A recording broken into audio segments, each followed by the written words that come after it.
Hacer una transición de vivir una vida religiosa a establecer una relación personal con Jesucristo no fue fácil en mi vida.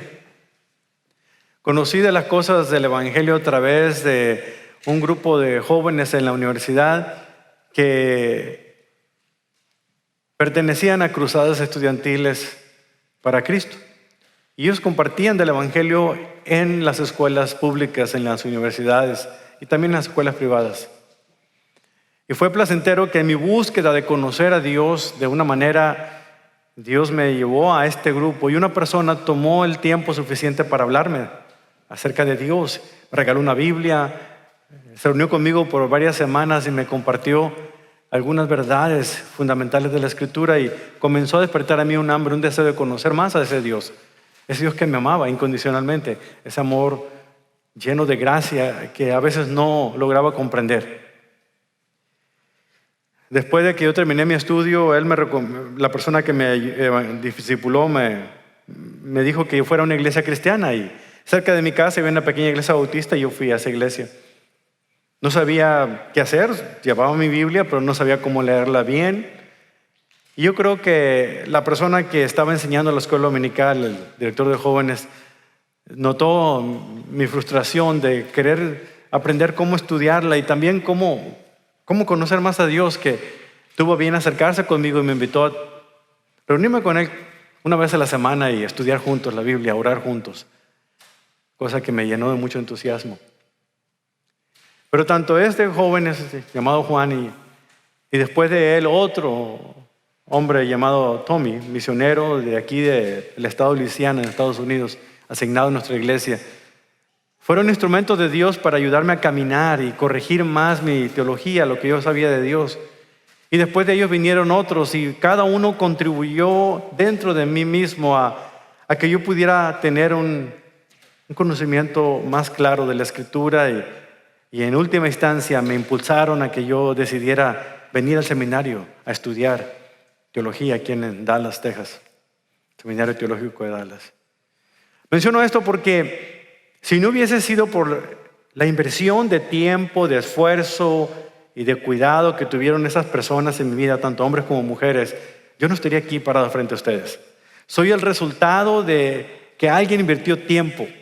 Se sentó conmigo no solamente a leerme la Biblia, no solamente a enseñarme las 4 leyes espirituales, sino a tomar el tiempo para que yo pudiera dialogar y hacer las preguntas adecuadas que estaban consumiéndome por dentro. Y me dieron el tiempo y con cuidado, con gracia y con amor me fueron guiando. Y yo estoy agradecido por ellos.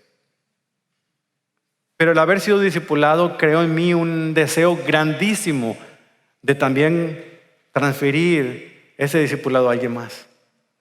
Me encanta predicar, me encanta enseñar. Me encanta hacerlo con un público de 5, 10 o 5,000. Pero lo que más disfruto es poder tener un tiempo uno a uno con alguien que está deseoso de aprender y tiene las preguntas que le ayuden a esclarecer su fe. Tal vez porque yo fui discipulado, valoro mucho el discipulado, pero déjenme decirles algo esta mañana. El discipulado no es una clase que uno toma. El discipulado es un curso de la vida acerca de cómo establecer relaciones concretas con el tiempo y con el propósito firme de que la persona no se llegue a convertir solamente en un estudiante de la Biblia o meramente en un discípulo, sino en un hacedor de discípulos, porque de eso se trata el discipulado. Y parte de lo que quiero hablar con ustedes esta mañana es precisamente acerca de lo que es el discipulado y por qué es importante el discipulado. ¿Y sabían ustedes que el discipulado es algo tan particular que el propio Señor Jesucristo nos autorizó a hacerlo? El gran escritor C.S. Lewis lo dijo de esta manera: todos los que son llamados a la salvación son llamados al discipulado, sin excepción y sin excusas. Así es que cualquier hombre, cualquier mujer, no importa su trascendencia, no importa su trasfondo cultural, no importa si es en el contexto de la ciudad o el pueblo, no importa su estilo de vida social, económico, no importa la clase, todos los que somos hijos e hijas de Dios somos llamados a ser discípulos. No es una opción, Es un mandato. Y lo vemos claramente reflejado en Mateo capítulo 28, que es uno de los pasajes que vamos a estudiar esta mañana. Pero antes de ver qué es lo que el Señor nos dice al darnos esta comisión, es importante entender cuáles son esos rasgos característicos de aquel a quien Él llama a seguirlo a Él. ¿Saben ustedes que la misión de la iglesia Grace es encontrar y seguir a Jesús? Ayudar a otras personas a encontrar y seguir a Jesús. Y curiosamente ese es el título de la serie que vamos a estar estudiando las próximas semanas, comenzando el día de hoy. Encontrar y seguir. Porque ese es nuestro llamado al discipulado, en ayudar a la gente a encontrar y seguir. Pero antes de ayudar a la gente a encontrar y seguir, tenemos que asegurarnos que nosotros somos realmente discípulos de Cristo. Por eso quiero invitarles a que me acompañen a abrir primeramente el Evangelio de Lucas capítulo 9, versículo 23.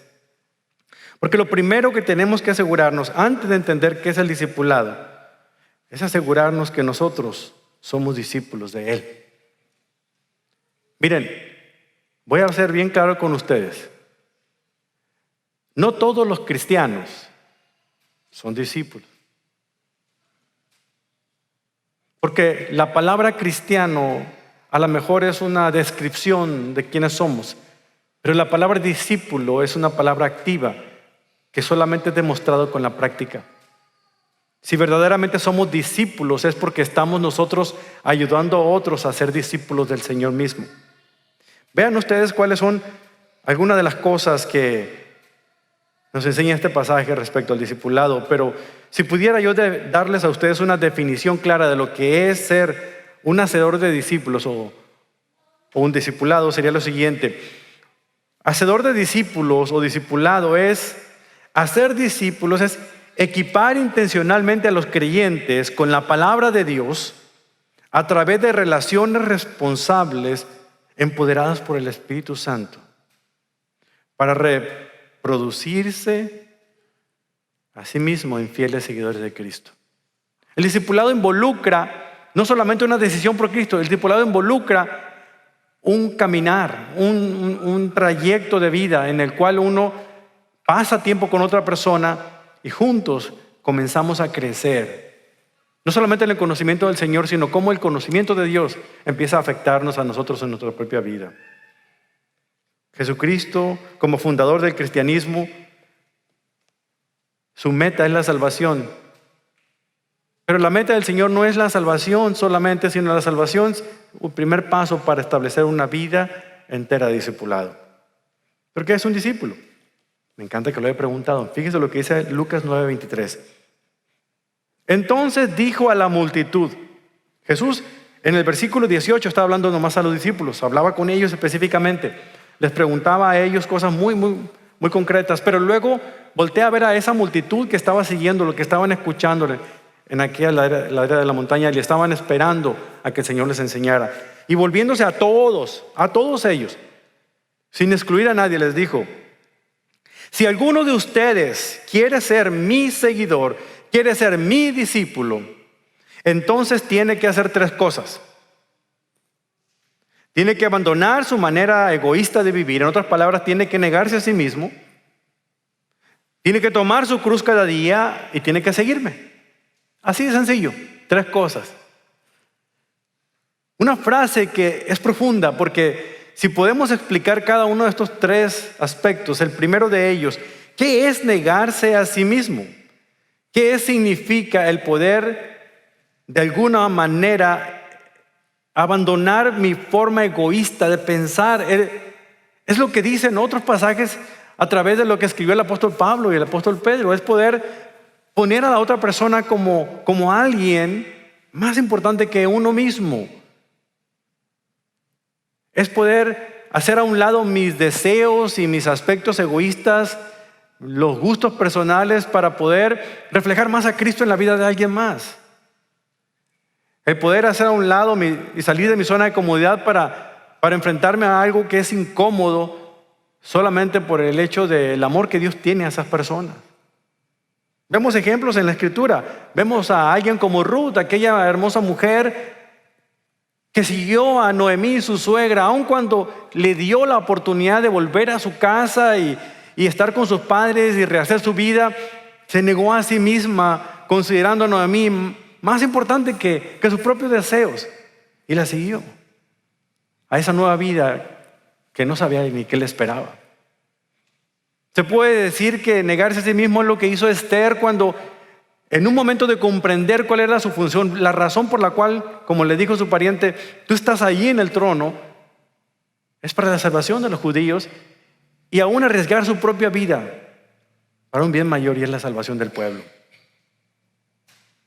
Negarse a sí mismo es hacer que los gustos y las preferencias de otros puedan convertirse en algo más importante que las comodidades de uno mismo. Y eso no es fácil, porque requiere compromiso, requiere darnos cuenta realmente de quién es Dios y requiere darnos cuenta específicamente que el sacrificio personal para poder poner nuestro amor por Cristo, nuestro amor por Dios como algo que realmente vale la pena vivir, demanda mucho de nosotros. Él dijo, niéguese a sí mismo, abandonen su manera egoísta de vivir. Y luego refuerza un poquito esclareciendo qué significa cuando le dice, tome cada quien su propia cruz y sígame. Tome cada uno su propia cruz y sígame. Y ustedes podrán decir, bueno, mi cruz es el marido que tengo. O mi cruz es el mequetrefe de hijo que tengo que no me hace caso. O la esposa que no cesa de estar recordándome las cosas que tengo que hacer. No, eso no significa el tomar su propia cruz. O la enfermedad que se tiene. O el sufrimiento que se vive. En el primer siglo, llevar la cruz tenía un significado muy distinto al nuestro, porque en nuestro contexto, en la actualidad, la cruz es lo que diferencia el cristianismo de las otras religiones del mundo. Uno ve un templo con una cruz y uno asume que es una iglesia cristiana. Pero en el primer siglo no era el símbolo que identificaba a los cristianos. De hecho, se cuenta que de alguna manera la forma en la cual ellos se reunían, como eran pescadores de oficio, y la barca tenía esa forma de pez, ellos buscaban la manera de pintar en las paredes de donde se reunían un pez, una figura de un pescado. Una forma de poder decirle a los demás, aquí se reúnen los que están siguiendo a Cristo, los seguidores del camino. Eso es lo que significaba ser cristiano en ese tiempo. Sin embargo, llevar su cruz en el primer siglo era un sacrificio muy grande, era un compromiso muy fuerte. Porque aun cuando los cristianos en nuestro tiempo toman la cruz como una manera de identidad de quiénes son, en el primer siglo tomar la cruz significaba el camino a la muerte. Que solo aquellos que cargaban la cruz rumbo al monte Calvario eran aquellos que habían cometido algún hecho ilícito de acuerdo a la ley romana, o aquellos que no lograban hacer lo que el imperio en ese tiempo indicaba. Muchos cristianos fueron crucificados. Para el primer siglo la cruz significaba tormento, dolor, sufrimiento, que fue lo que significó para Cristo. Y gracias a esa cruz, como dice el escritor de Hebreos, Jesús no puso su mirada en la cruz, sino en lo que venía después de la cruz. Porque sabía que después de morir y sacrificarse por amor a la humanidad, vendría después de su resurrección una oportunidad para que ellos se volvieran a Dios y pudieran ser salvos de la condenación eterna. El sufrimiento que podemos ver pudiera ser fuerte, pero es algo temporal, considerando lo maravilloso que es el poder darlo todo por Dios, como Él lo dio todo por nosotros. Tomar la cruz es compromiso. Tomar la cruz significa seguir a Jesús hasta la muerte si es necesario. Cuando Jesús utilizó esta imagen, todos sabían lo que daba a entender. La crucifixión era una forma de ejecución, como lo dije ahorita. Pero la iglesia primitiva no usaba cruces. La iglesia primitiva moría en la cruz. Habla de costo, el costo de ser discípulo. De eso es lo que está hablando aquí Jesús. Me encanta la ilustración de un cerdo y una gallina, que eran cristianos, se consideraban cristianos. Y en la granja llegó la noticia de que la iglesia del pueblo estaba tratando de hacer un evento para alimentar a los hambrientos, a los necesitados. Y la gallina y el cerdito se pusieron de acuerdo y dijeron, ¿y qué vamos a hacer? ¿Qué podemos ayudar para contribuir a esa buena causa? Entonces la gallina levantó su ala y dijo, tengo una idea. ¿Por qué no preparamos un desayuno? Y de esa manera la gente en la iglesia va a alimentar a los hambrientos. Vamos a hacer huevos con jamón. El cerdo lo pensó un momento y dice, no me gusta tu idea. ¿Pero por qué es una buena idea?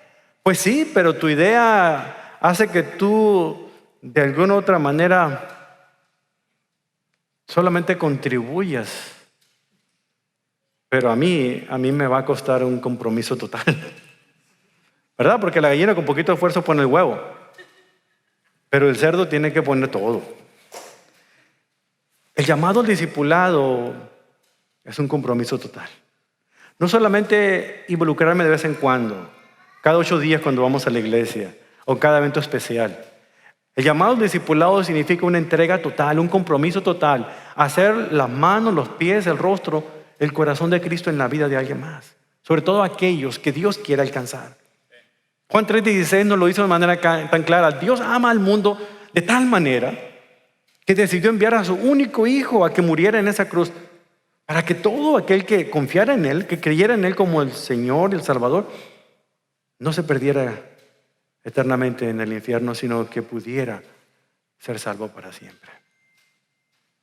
Así de grande es el amor del Señor. Y saben que Él pudo haber escogido ángeles, Él pudo haber escogido otro tipo de instrumentos para hacer llegar esa buena noticia de salvación a la humanidad perdida. Pero decidió escoger a aquellos seguidores que desde un principio Él invitó a que le siguieran para que fueran pescadores de almas. Eso es el discipulado. No solamente es predicar la buena noticia, es poder pasar tiempo con esa persona para ayudar a esa persona a que también se vuelva un hacedor de discípulos. Es como el crecimiento físico. Ustedes saben que de no existir cuando el vientre está engendrando al feto, nace y comienza la vida con ser infante. Luego pasa el tiempo y ese infante se vuelve un niño, y luego el niño llega a ser un adolescente, y luego el adolescente se convierte no en un adulto, sino en padre. A diferencia de la vida normal donde decimos que llegamos a la adultez y ya somos maduros, en el discipulado no hay esa parte de adultez, que nadie llega a la madurez. Estamos totalmente en un proceso de cambio. Sin embargo, lo que se espera de alguien que va pasando por estas etapas es que de ser un adolescente inseguro o que cree que lo sabe todo, llegue a convertirse en un padre espiritual, de ayudar a otros a que empiecen el proceso y se conviertan también en padres espirituales. Un hacedor de discípulos hace hacedores de discípulos. Déjenme preguntarles algo. ¿Qué produce un árbol de manzanas? No. Produce más árboles de manzanas. Porque cada fruto, cada manzana contiene semillas que al ser plantadas va a producir más árboles. El proceso natural de ese árbol de manzana es producir más árboles de manzana. Es lo que estaba en la mente de Dios al crearlos. Bueno, de igual manera, cuando Él llamó a sus seguidores a convertirse en discípulos, no solamente los llamó a ser sus estudiantes, porque la palabra discípulo realmente del griego matete significa un aprendiz. Si usted va a una carpintería y ve al maestro carpintero trabajando, haciendo una silla, y usted es un aprendiz de carpintero, no se va a sentar en un mesabanco, va a agarrar una libreta y apuntar todo lo que hace el carpintero. Y de esa manera va a creer que usted ya se convirtió en su discípulo. No, un discípulo, un aprendiz, ve al carpintero trabajar con el serrucho, con los clavos, con la madera, y inmediatamente el carpintero le llama y dice, ahora es tu turno, déjame ver cómo tú lo haces. Hasta que tú aprendes con la práctica. Eso es ser un discípulo, alguien que aprende con la práctica, no es teórico. Pero ¿qué ha pasado con la iglesia en nuestros tiempos? Hemos vuelto al discipulado y cada quien habla de discipulado de muchas maneras. Es como si en la Torre de Babel estuviéramos todos en el pináculo y usáramos la palabra discípulo, pero el significado es tan distinto porque usamos idiomas que no logramos entender. ¿Qué es un discípulo entonces? El Señor lo dijo de esta manera: el que quiera ser mi discípulo, que se niegue a sí mismo, tome su cruz y me siga. Seguir a Cristo es ser obediente a Él. Es obedecerle a Él en lo que Él nos dice. Mateo 4 nos habla acerca de cómo empezó Él a llamar a unos a que los siguieran, a que dejaran lo que estaban haciendo, y les prometió convertirlos en pescadores de almas. Como seguidores de Cristo, nosotros somos llamados al ministerio de hacer discípulos, confiando en su poder y en su presencia, mientras nosotros extendemos el reino de Cristo aquí en la tierra, en todas las naciones. Ya vemos qué es el discipulado, ya vemos qué es un discípulo. Pero ¿por qué es importante el discipulado? Hay dos razones fundamentales. La primera de ellas es porque Dios quiere que todos vengan al arrepentimiento. Él añora, desearía que todos los seres humanos pudieran conocerle a Él y que pasaran la eternidad donde Él está. Pero la única manera de hacerlo es a través de los que lo han seguido. Segundo, porque el propio Señor Jesucristo lo dejó como un mandato, no como una sugerencia. Somos nosotros los cristianos los que hemos vuelto la gran comisión y le hemos quitado la C y la hemos vuelto la gran omisión. Porque no estamos haciendo lo que Él nos llama. En Mateo capítulo 16 el Señor habla con sus discípulos y les empieza a preguntar: ¿quién dice la gente que soy yo? Unos decían: no, que eres un profeta, no, que eres Elías. Y luego les preguntó: ¿quién dicen ustedes que soy yo? Y aquel que se atrevió, como siempre, que no tenía ningún problema en meter la pata, fue el apóstol Pedro, pero esta vez tuvo un acierto muy grande. Y dijo: Señor, tú eres el Cristo, tú eres el Mesías, el Hijo del Dios viviente. Y el Señor lo felicitó, no a él, sino lo que acababa de decir, diciéndoles: eso que tú dices no viene de ti, Dios te lo dio. Pero déjame decir una cosa, sobre ese argumento, sobre ese testimonio que acabo de decir, sobre ese argumento de que soy el Hijo de Dios, soy el Mesías, yo voy a edificar mi iglesia. Sobre ese fundamento, sobre esa roca, voy a edificar. En otras palabras le dijo: tú eres una piedrita comparado con la roca de este fundamento. La iglesia no se estableció en San Pedro. La iglesia se estableció en Cristo. Él es el que la edifica. Él es el que la inventó, si ustedes quieren verlo. Él es el que la inició. Y Él la sostiene. Y ha prometido preservarla hasta su venida. Pero solamente unos cuantos capítulos más adelante, en Mateo 28, le dice a la iglesia lo que ellos tienen que hacer. Le dice a los seguidores de Él lo que tienen que hacer. Él dice: yo voy a edificar mi iglesia. Ustedes vayan y hagan discípulos. Y por los últimos 500 años, es la iglesia la que trata de edificarse a sí misma y nadie está haciendo discípulos. Porque tenemos conceptos diferentes.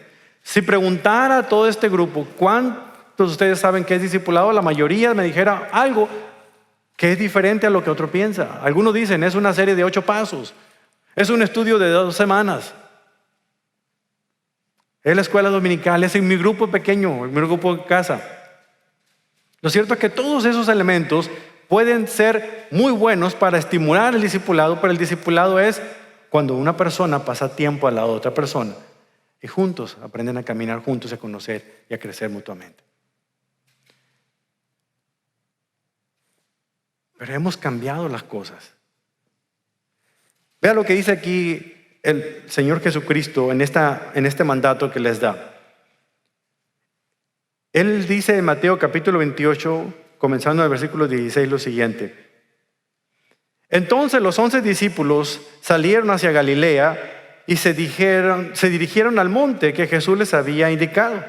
Cuando vieron a Jesús, lo adoraron, pero algunos de ellos dudaban. Jesús se acercó y dijo a sus discípulos: se me ha dado toda la autoridad en el cielo y en la tierra. Por lo tanto, vayan y hagan discípulos de todas las naciones, bautizándolas en el nombre del Padre y del Hijo y del Espíritu Santo. Enseñen a los nuevos discípulos a obedecer todos los mandatos que les he dado y tengan por seguro esto, que estoy con ustedes siempre hasta el fin de todos los tiempos. Si se dan cuenta, aquí vemos la importancia del discipulado. El discipulado comienza con compartir el evangelio, la buena noticia de salvación. Eso no es discipulado, pero es la puerta de entrada. Si viéramos el discipulado como una moneda de 2 caras, por un lado vamos a tener la presentación de la buena noticia, y aquí la vemos reflejada, porque cuando habla de hagan discípulos bautizándoles y enseñándoles a obedecer todas las cosas, nosotros somos los que hemos quitado y nos hemos quedado con 2 frases: bautizar y enseñar. Y es lo que la iglesia hace siempre, bautizar y enseñar, bautizar y enseñar. Espérate, ¿qué es el requisito fundamental para el bautismo? Conocer quién es Dios, conocer el Evangelio, entender las implicaciones del Evangelio. No puede haber bautismo si uno no entiende qué es el Evangelio. Es por eso que hay un problema cuando los bebés son bautizados en la iglesia, ya sea de una fe, de la fe católica o presbiteriano, yo no sé. Pero cuando la personita no entiende lo que es el Evangelio, tenemos nuestra duda, porque es una decisión de seguir, identificarse con el plan, con el programa. No me malentiendan. Yo sé que en la iglesia presbiteriana se ocupan de enseñarles doctrina para que ellos sepan, pero yo fui bautizado cuando era un bebé en la iglesia católica. Yo no me acuerdo. Y ahora no fue por las razones correctas, no para que yo pudiera ser cristiano. Pero aquí el Señor no está hablando. La manera que lo van a enseñar es bautizando y enseñando a obedecer todas las cosas. Bautizando porque tienen que conocer cuál es el Evangelio y la implicación de la salvación. Y enseñando a obedecer todas las cosas que están ahí. ¿Qué es esto? ¿Qué significa esto? Aquí hay 3 formas que podemos entender este pasaje. Cuando nosotros comprendemos que el discipulado comienza, la puerta de entrada, cuando la persona escucha el mensaje de la salvación y le ayudamos a esa persona a comprender las implicaciones de la salvación, todo lo que conlleva, y esclarecemos sus dudas, nuestro proceso de discipulado puede durar toda la vida. No tiene fin. Porque el plan no es que la gente conozca y adquiera sabiduría o sea intelectual, sino que la persona sea transformada por el conocimiento de la palabra. Y la mejor manera de ver su transformación es cuando la persona comienza a contar a otros lo que ha cambiado su propia vida. Si hemos creído en el Evangelio, ese Evangelio debe transformarnos y no vamos a poder callarnos, sino queremos que todos puedan probar lo que nos ha transformado a nosotros. La meta, pues, no es llegar al cielo. La meta es poder que la gloria de Dios se establezca comenzando aquí en la tierra y por la eternidad. Y estar donde está Él será el resultado de una vida de santidad y de discipulado. Así que el discipulado involucra compartir las buenas noticias, de acuerdo a lo que leímos en Lucas 10, o vemos en Lucas 10, y enseñar a la gente a seguir a Jesús de la manera más cercana. Y en muchos de los casos poner el ejemplo para que lo hagan. Aquí en Mateo 28, 16 al 20 vemos 3 cosas. 3 cosas que le van a ayudar a ustedes a recordar este pasaje y a nunca olvidarlo. Lo primero lo vemos en el versículo 16. Vemos la postura que tenían los discípulos cuando vieron a Jesús nuevamente después de haber resucitado. Dice que cuando lo vieron, lo adoraron. Glorificaron a Dios, lo adoraron. Pero algunos de ellos dudaban. ¿Dudaban de Él? No necesariamente. Ya se había aparecido a varios de ellos en distintos lugares. A los que iban a Emaús, a esos discípulos que no se conoce su nombre, el Señor se les apareció. Muchos de ellos comenzaron a creer. No dudaban de Él. Dudaban de sí mismos, de realmente lo que significaba ahora que la nueva vida realmente estaba llegando a estaban cimentándose, habían dejado todo por seguir a Jesús.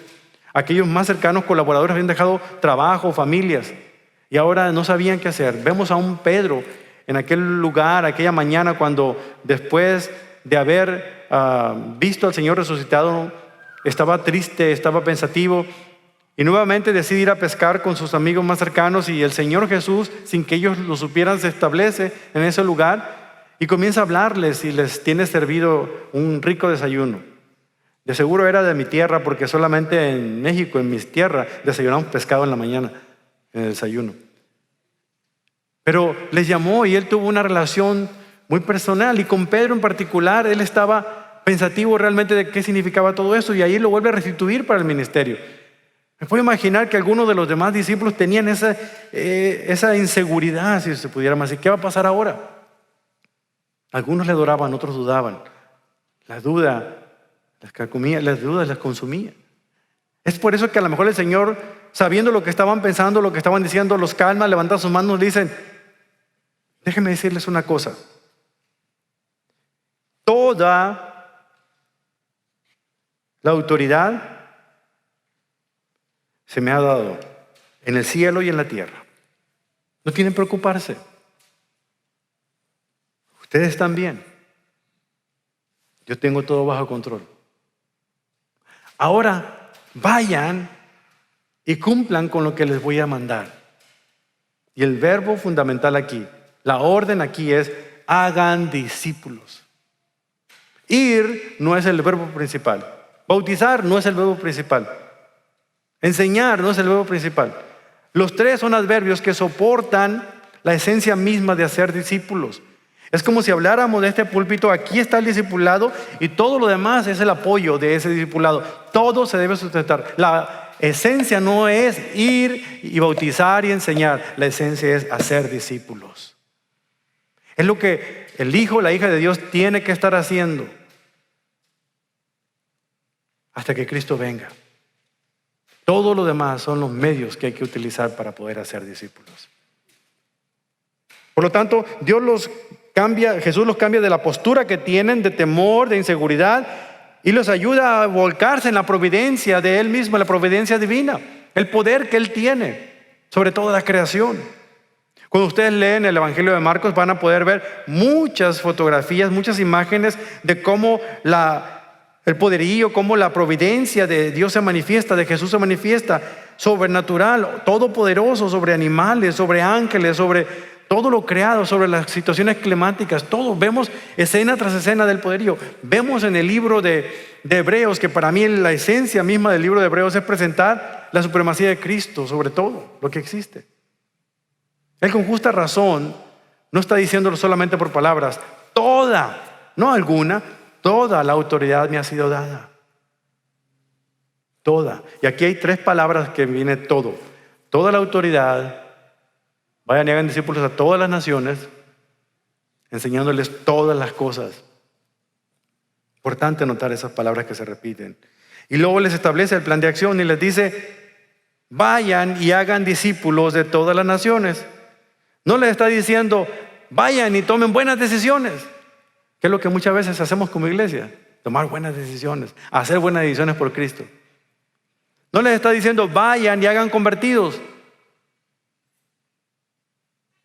Hagan cristianos. La palabra cristiano es un título que aparece unas 3 veces en el Nuevo Testamento, pero la palabra discípulos aparece 269 veces en el Nuevo Testamento, 238 solamente en los 4 evangelios. Importante notar esa distinción. Pero aquí estamos nosotros tratando de ganar almas para que vengan a Cristo, y a veces yo no entiendo qué significa. Tenemos tanto afán para salir y compartir, salir y predicar, salir y a las misiones para que la gente venga a Cristo, y cuando ya llegan a la iglesia no sabemos qué hacer con ellos. Nos molestamos porque llegan a la silla que nosotros nos sentamos todos los domingos. Es como si de esperar 9 meses a que nazca el bebé y luego lo llevamos a la casa y lo dejemos ahí. Ahí te quedas y te alimentas como tú puedas. Yo ya cumplí con traerte al mundo. No. La iglesia no puede pensar de esa manera. La iglesia no puede traer al recién convertido y dejarlo ahí. Es el principio de comenzar una relación de discipulado para ayudar a la persona a cambiar de cada estancia hasta que se convierta en un padre espiritual también. Y ese es el problema en el que estamos fallando. Déjenme decirles cuál es una de mis teorías. Se lo dije a mis hermanos en el servicio en inglés, pero se lo voy a decir a ustedes aquí en el servicio de español. Una de las primeras traducciones de la Biblia, Reina Valera de 1909, incluyó la palabra ahí mismo en el versículo 19, de esta manera, donde les dijo: por tanto, id y doctrinad a todos los gentiles, bautizándolos en el nombre del Padre y del Hijo y del Espíritu Santo. Y cada quien agarra esa palabra como quiera. Doctrinar es enseñar doctrina, doctrinar es enseñar las cosas que yo creo. Pero no tiene la esencia de lo que es el original griego. El original griego dice matetes, es hacer aprendices. ¿Se dan cuenta? Nos hemos quedado en tecnicalismos cuando no hemos profundizado en el significado de la palabra, que con el uso del tiempo, no es que haya estado mal, lo que la palabra en el tiempo de 1909 significaba doctrinar, no significa lo que es para nosotros hoy en día. Y es por eso es importante estudiar los idiomas originales. La palabra profunda aquí es hacer aprendices. Aquellos cuando aprendan le enseñan a otros. Y así sucesivamente hasta que Cristo venga. Ese es el llamado a la iglesia. No nos llamó a ser cristianos, nos llamó a ser hacedores de discípulos que a su vez hagan más discípulos de Cristo. Estoy emocionado con compartir esta serie de mensajes porque cada vez vamos a compartir una faceta distinta de este hermoso diamante que es el discipulado. Cuando ustedes descubran realmente el llamado que tenemos como hijos e hijas de Dios, que nos rescató no solamente para no morir ni ser condenados eternamente, sino nos rescató para un propósito fundamental, el poder ser su instrumento de salvación en la vida de alguien más.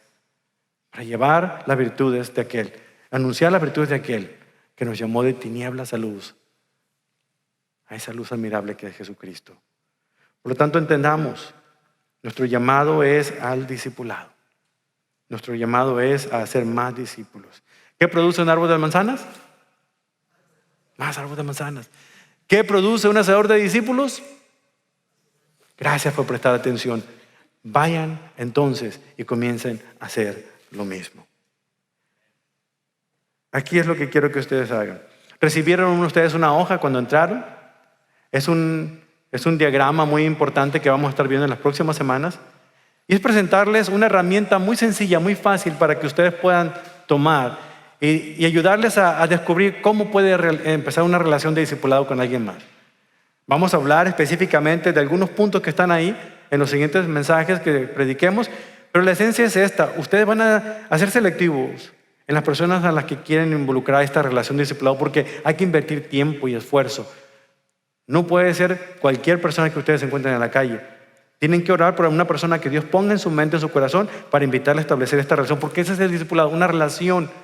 Hay que invertir tiempo y esfuerzo. Por lo tanto, la idea es que podamos invertir nuestra vida en esa vida y que esa vida se convierta en alguien que transforme a otros también.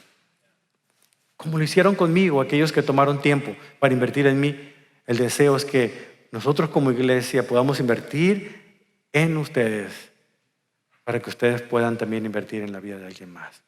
Es el llamado al discipulado. Es el llamado. Oro para que todos cumplamos con la gran comisión, porque Jesús nos está dando una gran oportunidad de hacer que nuestras vidas cuenten por la eternidad. Quiero llamar su atención al próximo video que van a ver. Es un testimonio hecho una canción porque un gran predicador de nuestros tiempos tuvo una conversación muy cercana con su padre en el lecho de muerte. ¿Y cuán importantes son las palabras de alguien que está a punto de dejar este mundo? Así como las palabras de Mateo 28 fueron las últimas palabras de Jesús antes de ascender al cielo. Deben ser las primeras palabras que nos instruyan a nosotros a cambiar nuestra manera de pensar. Lo hizo para este predicador, escuchando a su padre acerca de lo que él deseaba en ese momento, en ese lecho de muerte. No estaba hablando de que se preocupaba de no haber querido más a sus hijos o haber convivido más con ellos. Fíjense muy bien cuáles eran sus palabras, qué era lo que deseaba. Si Dios le diera unos minutos más de vida, ¿qué deseaba hacer? Escúchenlo. Este video. Qué hermoso que pudiera ser esa la oración final de nuestras vidas. No descansar hasta que no sintamos nosotros que los minutos que nos quedan de existencia en este planeta, antes de partir a nuestro hogar, pudiera hacer que alguien más vaya con nosotros. Miren, solamente hay 3 cosas que son eternas: la palabra de Dios, nuestras almas y obviamente aquellos que pasarán la eternidad con el Señor por haber escuchado el Evangelio. Nunca subestimemos el poder de pasar un tiempo en relación de discipulado. Así que el reto para todos nosotros es: ¿qué vamos a hacer como respuesta a este mensaje? Y es mi oración que podamos nosotros entender que la gran comisión está dada, son las órdenes de marcha de nuestro jefe y Salvador Jesucristo. Oremos. Padre, gracias por considerarnos aptos a cada uno de nosotros para ser instrumentos suyos y poder alcanzar a otros que todavía no conocen a Jesús. Gracias porque alguien tuvo el valor suficiente de acercarse a nosotros hace algún tiempo e invirtió su tiempo y su esfuerzo en explicarme el significado de la salvación. Y dejando a un lado su zona de comodidad, tomó el tiempo suficiente para para explicarme algunas preguntas, dudas que pudimos haber tenido. Gracias, Padre, por esos hombres o mujeres que han servido como instrumentos para transformar nuestras propias vidas. Ahora, bendito Dios, como resultado de haber abierto su palabra y meditar en ella, que su palabra pueda hacer eco en nuestras mentes, pero sobre todo que haya algo que queme nuestros corazones, que nos mueva a nosotros, que provoque una sed, un hambre por ser instrumentos suyos, para que otros vengan al conocimiento de su Hijo también. Ayúdanos, Padre, en nuestras inseguridades y nuestras dudas. Que nos consuele la promesa doble de que el poder suyo radica en Jesucristo y que Él ha prometido estar con nosotros todos los días hasta el final de los tiempos. Gracias, Padre, por su gran amor demostrado en la cruz. Y ese mensaje, Señor, de la cruz y de la resurrección necesita desesperadamente ser anunciado hoy en nuestros días, comenzando con nuestras iglesias cristianas. Enséñenos, Padre, a depender de usted. Poderosamente se lo pedimos en el nombre de Jesús, nuestro amante Salvador. Y todos decimos, amén.